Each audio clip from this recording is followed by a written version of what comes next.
제가 전도사 시절에 공주에 있는 교회에서 청년대학부 담당을 했었습니다. 교회가 공주대학교 근처에 있다 보니까 거의 공주대 학생들이 이제 교회 왔었는데, 그들을 데리고 이제 논산의 그 장애 시설을 한 달에 한 번씩 방문을 했습니다. 근데 거기는 태어나면서부터 이 지적 장애와 신체 장애를 가지셨던 분들이 모이는 시설이었어요. 그러니까 육신은 있지만 마음대로 걸을 수도 없고, 손은 있지만 자신의 손으로 밥을 먹을 수 없는 아주 중한 장애를 가지셨던 분들이 있었죠. 제가 아직도 기억에 나는 거는 한 고등학생쯤 되는 아주 앳된 어린 남자아이가 있었는데, 어린아이처럼 이렇게 평생을 누워서 이제 살아가는 그런 장애를 갖고 있었어요. 근데 우리가 갈 때마다, 제가 인사할 때마다 얼마나 기쁘게 웃어주는지 몰라요. 이게 말은 못하고 표현은 못하지만 그 얼굴에 그 기쁨, 어린아이가 엄마 아빠를 볼 때 그 웃는 그 환한 웃음, 그 웃음을 우리가 갈 때마다, 제가 볼 때마다, 인사할 때마다 그렇게 웃어주는 그 친구의 웃음이 아직도 기억이 남아요. 제가 거기를 다니면서 한 가지 그전에는 생각하지 못했던 것들을 생각하게 됐어요. 뭐냐면, 내가 걸어 다니는 것, 내가 내 손을 가지고 밥을 먹을 수 있다는 것, 그거 당연한 거 아니더라고요. 절대 당연한 거 아니었어요. 원래 그럴 수 있으니까 원래가 아니더라고요. 원래가. 우리 인생에는 하나부터 열까지 당연한 것, 원래가 없어요. 그렇다면 그들은 왜 자신의 손을 가지고 밥을 못 먹겠습니까? 원래 그렇다면. 하나님의 은혜죠. 내가 내 다리를 가지고 걸을 수 있는 것, 그거 당연한 거 아닙니다. 하나님이 그렇게 해주신 거예요. 내가 내 손을 가지고 밥을 먹는다는 것, 원래 그렇다고요? 당연한 거라고요? 근데 우리는 당연하지만 그들은 당연한 게 아니에요. 하나님의 은혜가 있어야, 하나님의 뜻하심과 허락하심이 있어야 내가 내 두 발을 가지고 걸을 수 있고요, 내가 내 손을 가지고 밥을 먹을 수도 있는 겁니다. 그게 우리 인생이더라고요.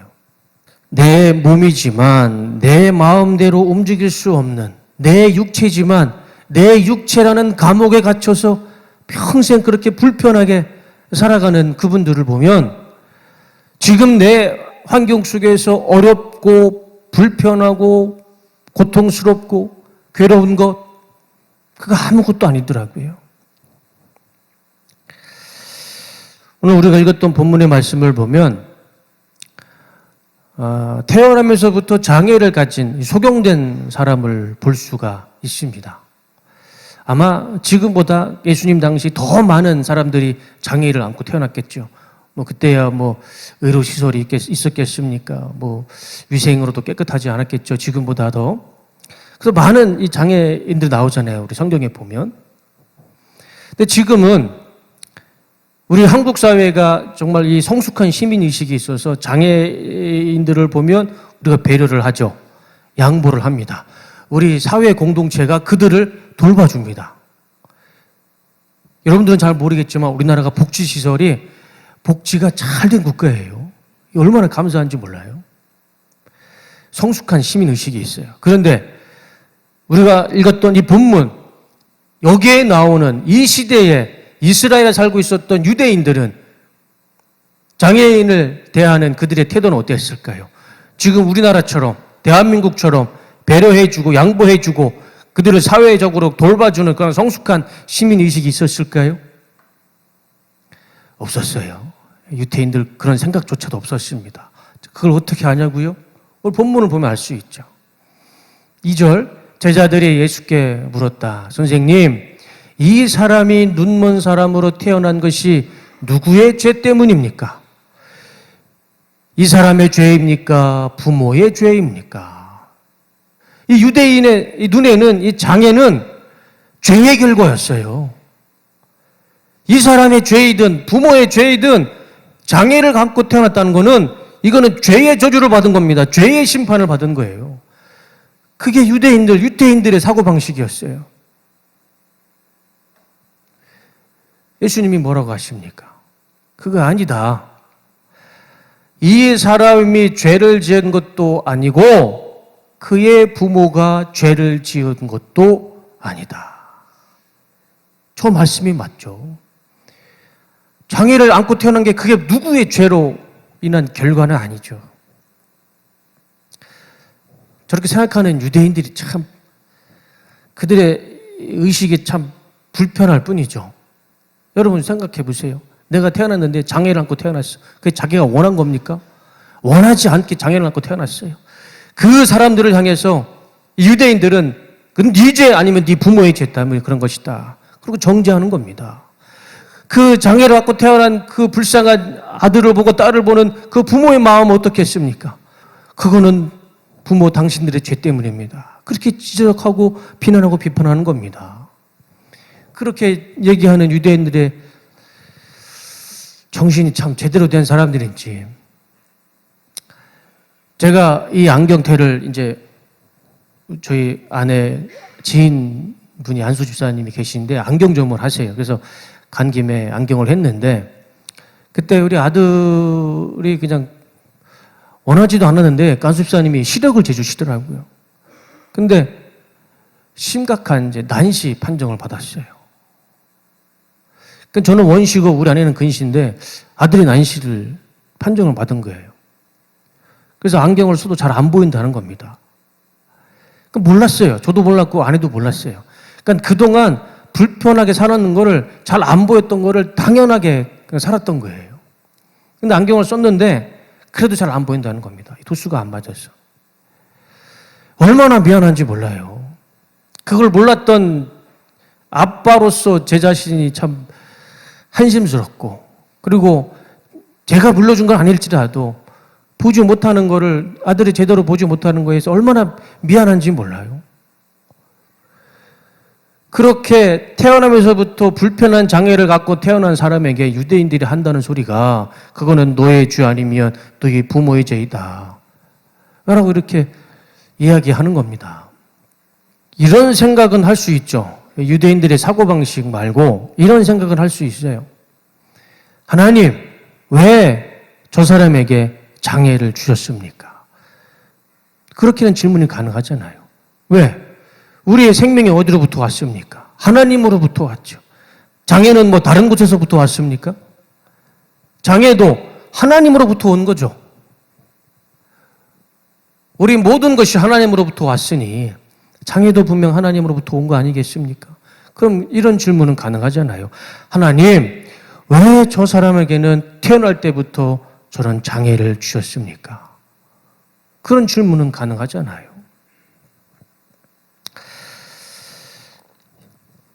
사람이 태어날 때는 좀 공평해야 되지 않습니까?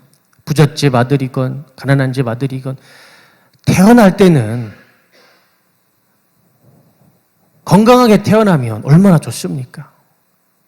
그게 하나님의 사랑에 공평에 맞는 거 아닙니까? 누구는 건강하게 태어나고 누구는 태어날 때부터 장애를 안고 태어나면 그 좀 불공평하잖아요. 죽는 순서는 없지만 태어날 때는 그래도 누구나 다 건강하게 태어났으면 얼마나 좋습니까? 근데 그렇지가 않잖아요.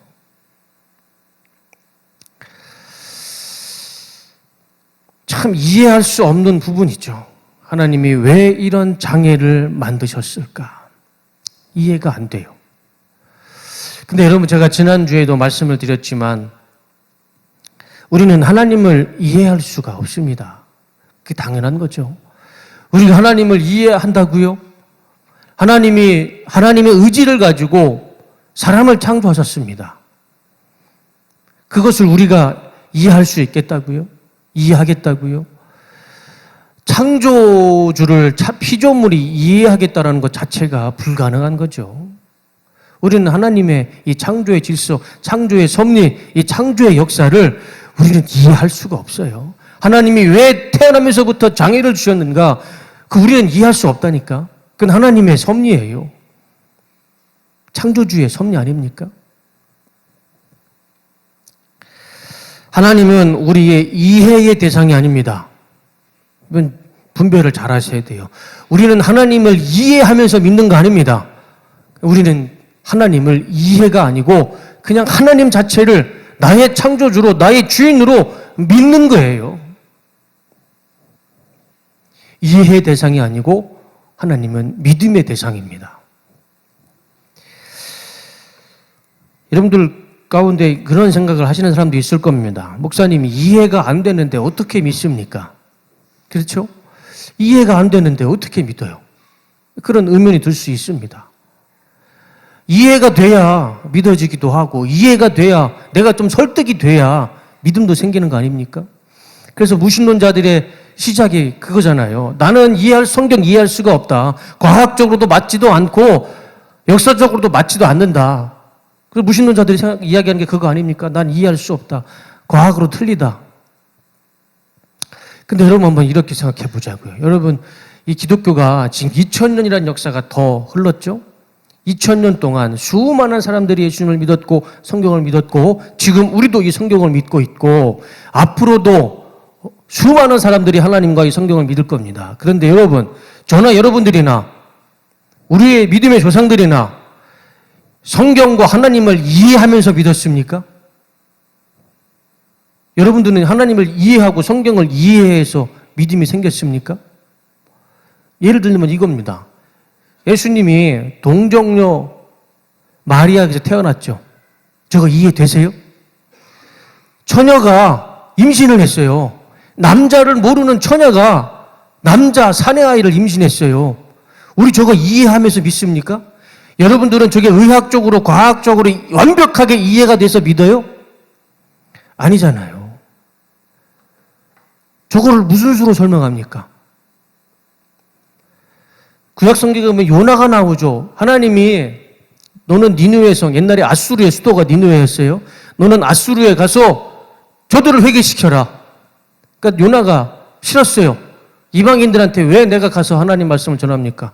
그래서 완전히 반대쪽, 서쪽 다시스로 도망가죠. 지금의 스페인으로 도망갑니다.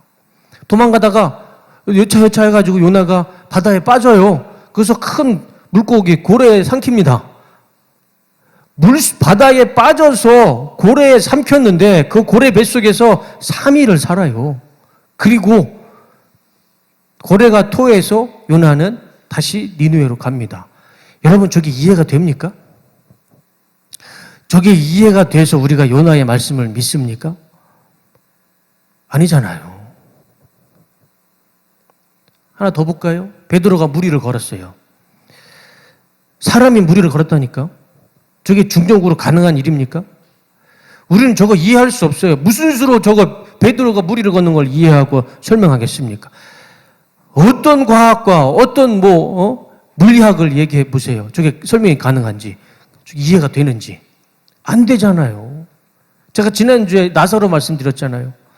가장 이해할 수 없는 구절.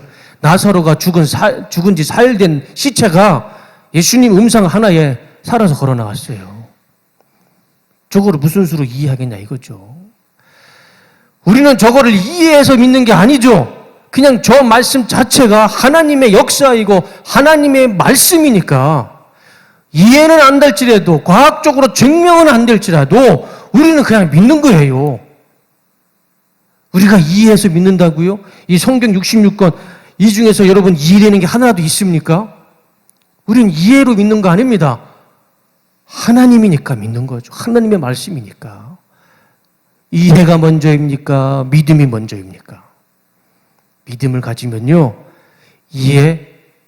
그거는 아무것도 아니에요. 그리고 우리가 이걸 알아야 됩니다. 성경은 우리에게 이해를 요구하지 않아요. 하나님은 우리를 이해시키고 설득시키지 않습니다. 성경의 어느 구절에 우리에게 이해시키고 우리에게 믿음을 주시려고 설득하는 구절이 있으면 찾아서 저한테 한번 보여줘 보세요. 성경은 그렇게 말씀 안 하십니다.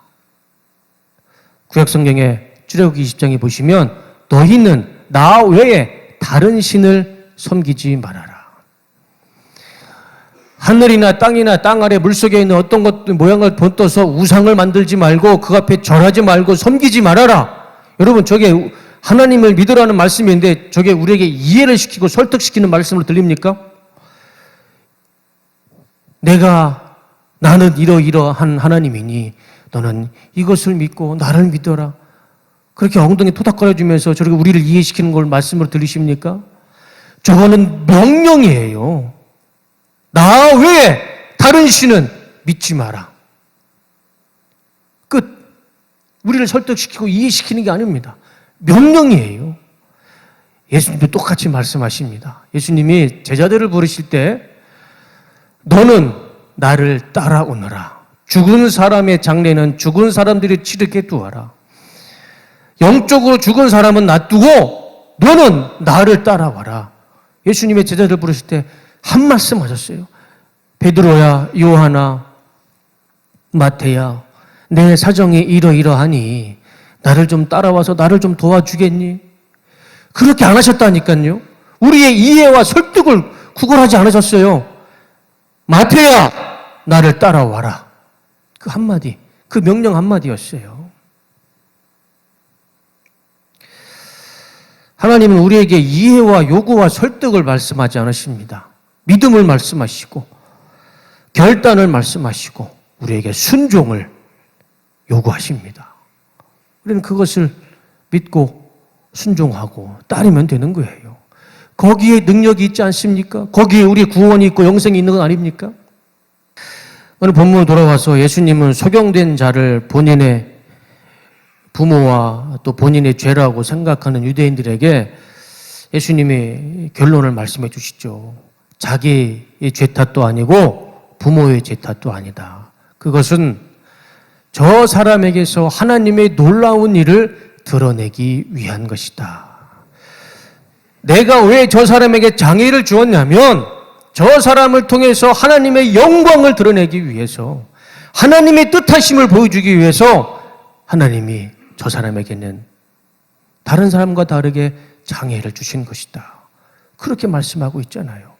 우리는 저걸 이해할 수 없습니다. 저게 우리의 인간의 본성으로, 우리의 양심으로, 우리의 마음으로는 이해할 수가 없죠. 누구는 건강하게 태어나고 누구는 장애를 주고 태어났는데 좀 억울하기도 하잖아요. 그렇지, 우리는 이해가 안 되지만 그러나 하나님의 관점에서는 그 속에서도 하나님의 영광을 준비해놓고 계획하시고 그 영광을 보여주신다는 겁니다. 우리의 이해, 설득, 그거 별로 중요하지 않아요. 우리는 그것을 보지 못하고 깨닫지 못할 뿐이지 분명 하나님은 거기에서도 하나님의 영광이 있다라는 것이죠. 하나님의 역사는 작동하고 있다라는 겁니다. 우리 인생도 똑같죠. 여러분, 우리가 인생을 살다 보면 참 이해가 안 될 때가 많이 있습니다. 여러분, 지금 군복 입고 이 자리에 있는 게 이해가 되십니까? 이것부터 사실 이해가 안 되잖아요. 여러분들 지금 대학교 다녀야 되고 일해야 되고, 태어나 보니까 우리나라가 이 분단의 국가예요. 그래가지고 우리 청년들은 군복을 입고 군복무를 하는 거 아닙니까? 이해할 수는 없지만 우리는 군복을 입고 군복무를 하고 이 나라를 지켜야 되는 거 아닙니까? 살다 보면 내 환경과 처지에 이해가 안 돼서 한숨만 나오고 눈물을 흘릴 때가 참 많이 있죠. 길이 보이지도 않고 답이 보이지 않을 때 참 이해할 수 없는 순간들이 참 많이 있을 겁니다. 그러면 여러분, 우리 그때 그 순간에 우리가 기억해야 할 것이 있어요. 잊지 말아야 할 것이 있습니다. 우리는 이해할 수가 없어요. 사람도 이해가 안 됩니다. 내 환경도 이해가 안 돼요. 우리 가정 형편도 이해가 안 됩니다. 이 사회가 이해가 안 됩니다. 다 이해할 수 없어요. 이해가 안 됩니다. 그러나 중요한 것은 나는 이해가 안 된다 할지라도 그 속에서 하나님은 분명히 하나님의 영광을 위해서 역사하시고 하나님은 일하고 있다는 겁니다. 우리는 그것을 믿고 그것을 붙잡아야죠. 이해 안 된다고 포기하시겠습니까? 이해 안 된다고 버리시겠어요? 여러분 인생을 버리시겠습니까?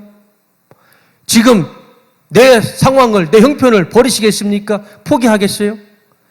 나는 이해할 수 없지만 이 가운데에서도 하나님은 하나님의 영광을 드러내기 위해서 일하고 있다는 겁니다. 우린 그걸 붙잡고 살아야 되는 거죠. 우린 그런 믿음을 가지고 살아가야 할 줄로 믿습니다.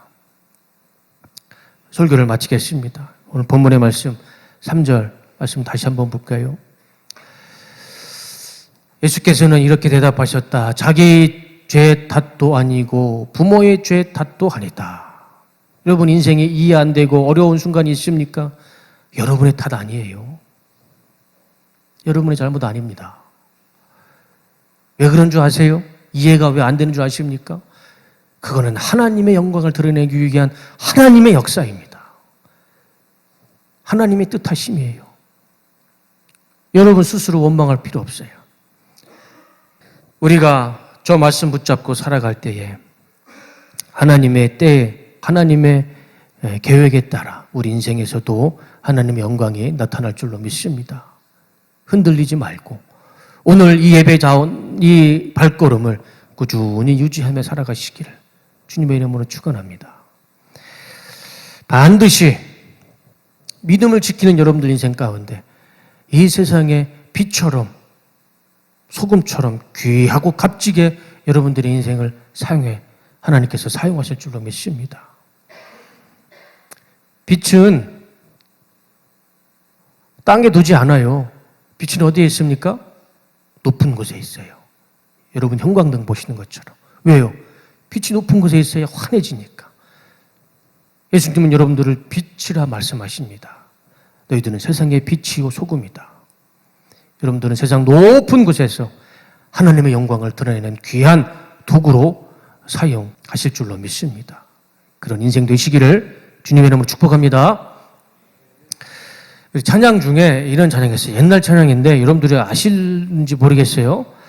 하나님을 실수하지 않으신다네 라는 찬양인데 그 가사가 참 너무 은혜가 돼요. 지금은 내가 볼 수 없는 것 너무 많아서 너무 멀리 가물가물 아른거려도 운명이여 오라 나 두려워 아니하리 만사를 주님께 내어 맡기리. 차츰차츰 안개는 걷히고 하나님 지으신 빛이 뚜렷이 보이리라. 가는 길이 온통 어둡게만 보여도 이해가 되지 않아도 하나님은 실수하지 않으신다네. 오늘 제 설교의 결론입니다. 하나님은 실수하지 않으세요. 분명히 우리는 어렵지만 우리 지금 이 상황이 힘들지만 하나님의 계획이 있고 하나님의 영광이 있을 줄로 믿습니다. 우리 한번 이 찬양 한번 다 같이 한번 불러볼까요?